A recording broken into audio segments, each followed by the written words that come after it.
Hello and welcome to Overdrive. I'm Shireen Bhan. Now, the past month has seen a flurry of supercar and luxury car manufacturers invade the Indian car market.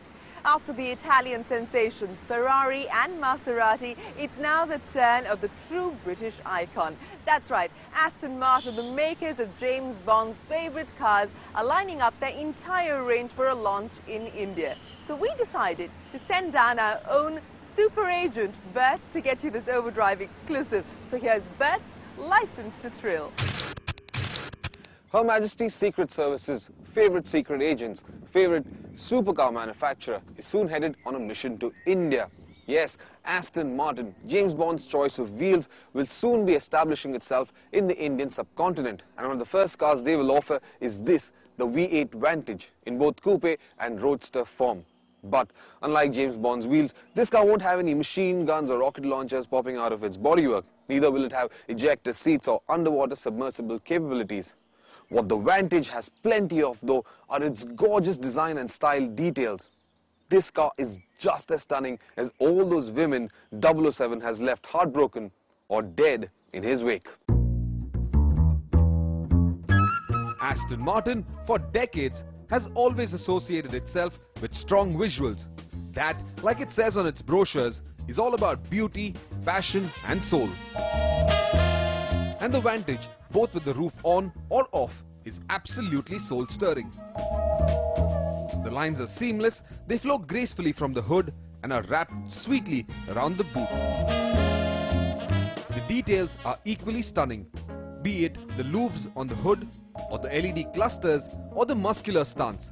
The Vantage, in just one glance, narrates a powerfully passionate story.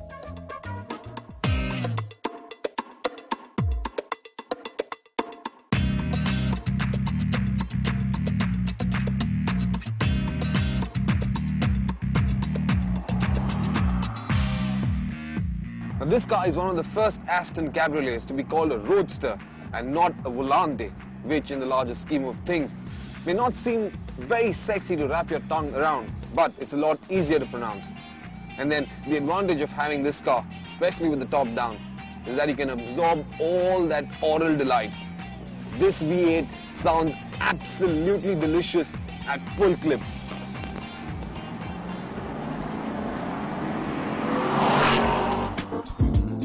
That is because the sound coming from those exhausts is specifically engineered to suit the mood every Aston Martin very uniquely creates. So, if you had to walk into an Aston Martin showroom and switch on all the cars, you'd hear very different exhaust notes. That is bespoke and one of the visceral experiences of an Aston Martin. The Vantage Roadster is around 80 kilos heavier than the Vantage Coupe, even though it's lost its roof. That weight increase, however, is a result of Aston Martin strengthening the underbody of this car to retain its dynamic integrity. And even though I don't know how the Coupe behaves, the Roadster, well, it's an enormously exciting car to drive. Now, all that amazing handling characteristic isn't worth 2 bits without an engine strong enough to flex its abilities. And the Vantage has one of the sweetest V8s you've ever driven. Its 4.8-litre all-alloy engine is mounted midships. That's right above and slightly behind the front wheels. And it makes around 420 horsepower and 470 Newton meters of max torque. Now all that power and torque is delivered to the rear wheels, and that allows the Vantage to cross 100 kilometers per hour in just under 5 seconds.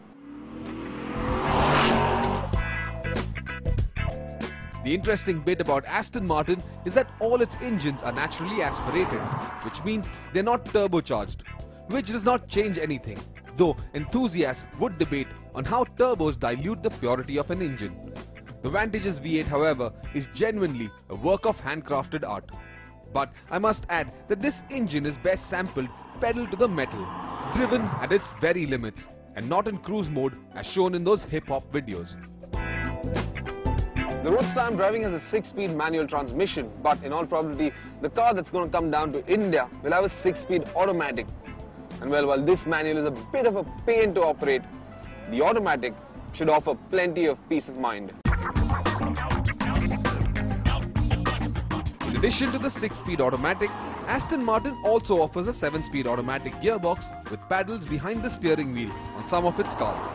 I've driven both, and while I did find the manual one of the fussiest boxes to operate, especially when trying to slot into reverse, the automatics are smooth, quick and feel more refined.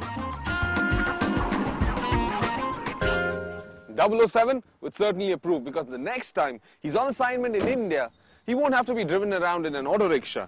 He'd have an Aston to choose from. So if you're looking for something smooth, something suave, a car that leaves you shaken and stirred, the Aston Martin V8 Vantage is your license to thrill. At the same time as I was filming the Vantage around London, Aston Martin's plans for India were firmed up.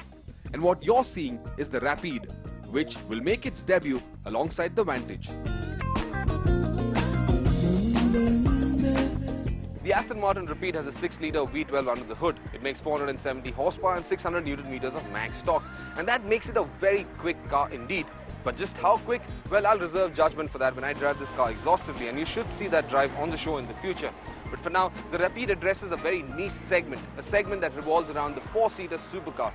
But if you believe you can take your family out for a drive in this car, well, think again. Because if you look at that rear seat, well, there isn't much space in there. But then again, both me and Aston Martin firmly believe that this is a very, very fast, a very luxuriously appointed, and well, as you can see, a fantastically designed and styled supercar.